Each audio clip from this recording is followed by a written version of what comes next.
Day 3. In the old Legos, a familiar voice was comfort. In the new Legos, it could get you killed. Pizzle stood still. Front, area boys. Back, the infected, both closing in. The boy with the cutlass smiled. "Wait in, you carry?" Pizzle didn't respond, because he knew the truth. Anything he had would become theirs. Behind him, footsteps, not dragging anymore, running, fast. They had seen him hesitate, and now they wanted him. The area boys noticed it, too. That was all the distraction Pizzle needed. He moved, not forward, not back. Side, left, fast. "Oi!" They shouted, "Hole am dear!" But none of them followed, because behind Pizzle, the infected had arrived. Everything broke at once. Shouts, metal clashing, bodies colliding. Pizzle didn't look back.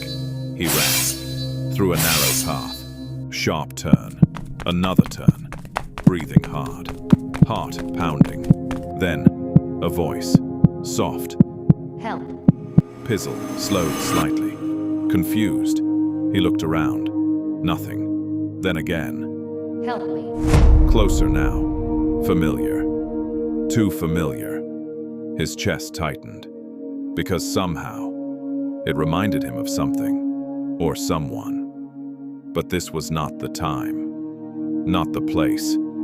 He shook it off, kept moving, but the voice followed, echoing, distorted, like it was coming from everywhere at once.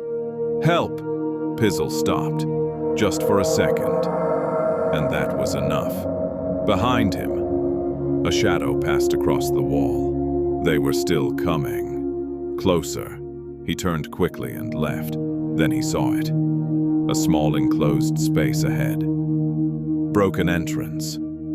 Glass on the floor. Dark inside. Quiet. Too quiet. The voice came again. From inside. "Help me." Pizzle stared. Every instinct told him to leave, to keep moving, to survive.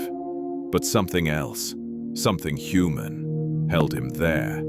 He stepped closer, slow, careful. Then, a can rolled out from the darkness, stopped right at his feet. Pizzle froze. Eyes locked on the entrance, because now he knew this wasn't an echo. Someone was inside, watching him, waiting, behind him. Footsteps, right at the entrance now.